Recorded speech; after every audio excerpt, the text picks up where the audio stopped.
Après que j'ai exporté mon STL de Onshape, je vais venir dans le logiciel de Slicer ou la trancheuse, de trancheur. Dans cette capsule, je vais vous montrer Ultimaker Cura, mais il y en a d'autres.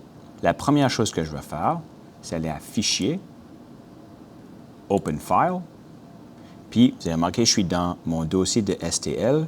Je vais aller trouver nom de famille, prénom, descripteur. Puis je vais faire Ouvrir. Ma forme vient d'être ajoutée. Notre objectif, c'est d'expérimenter avec le slicer les différents pourcentages de remplissage et les motifs. Donc, à la droite, je vais aller cliquer ici le petit V pour faire descendre mes configurations. Remarquez que qualité, walls, top, bottom, ici, le V est maintenant tourné. Il est possible que quand vous rentrez, fort probable que toutes ces configurations vont être ouvertes.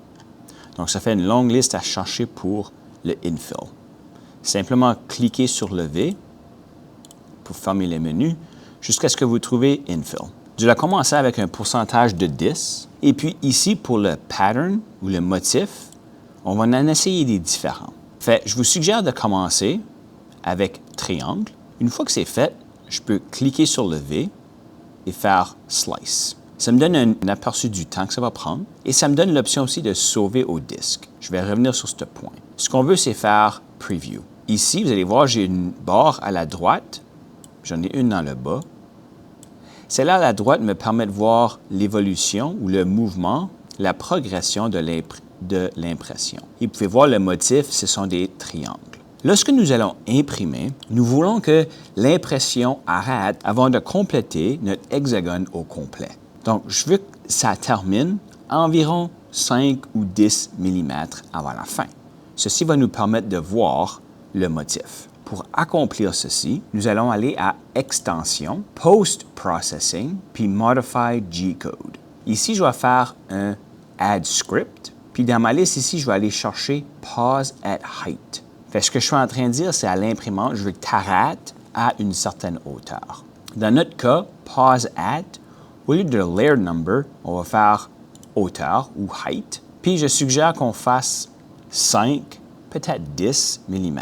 Ceci va réduire le temps.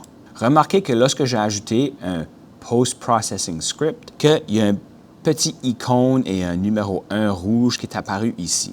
C'est pour pas que j'oublie que j'ai ajouté cette extension. Parce que j'ai ajouté cette extension, je dois refaire mon slice. Le temps est encore la même, sauf que ça ne prend pas en considération cette extension ici. Le Save to Disk. Si je clique Save to Disk, ça me demande ici où est-ce que je veux sauver mon G-code. Je suis sur mon Mac. Vous pourriez sauver ici dans Téléchargement. Ou vous pourriez aller trouver votre dossier STL et même créer un nouveau G-code. Remarquez que mon nom, prénom et descripteur sont toujours là, mais ça a ajouté CE3 S1 Pro. Fait que ceci, c'est la configuration. Ça me dit pour quelle imprimante 3D ça a été configuré. Je vais faire Save. Là, ça m'a dit où est-ce que ça a été sauvé. Si je veux imprimer, j'ai besoin de la carte SD, puis je la sors de la machine. Il y a un petit adapteur USB que je peux brancher la carte SD à l'intérieur et ensuite brancher la clé USB à mon ordinateur. Remarquez, lorsque l'ordinateur va identifier la carte, mon Save to Drive a changé à Save to Removable Drive. Mon logiciel de trancheuse, le Slicer, a identifié la carte SD et comprend qu'il est fort probable que je veux sauver mon G-code à cette carte pour l'imprimante 3D. Fait, je vais cliquer sur Save to Removable Drive. Vous allez voir que ça a automatiquement sauvé au Removable Drive et j'ai rien été obligé de choisir. Important ici, c'est faire Eject. Ceci, c'est pour que je puisse ensuite enlever la carte USB ou l'adaptateur USB et la carte SD pour la remettre dans l'imprimante 3D. Donc, je vais faire Eject. Là, ça me dit que c'est sécuritaire d'enlever les cartes. Dans la prochaine capsule, je vais vous montrer sur l'imprimante comment imprimer, préparer et imprimer le fichier.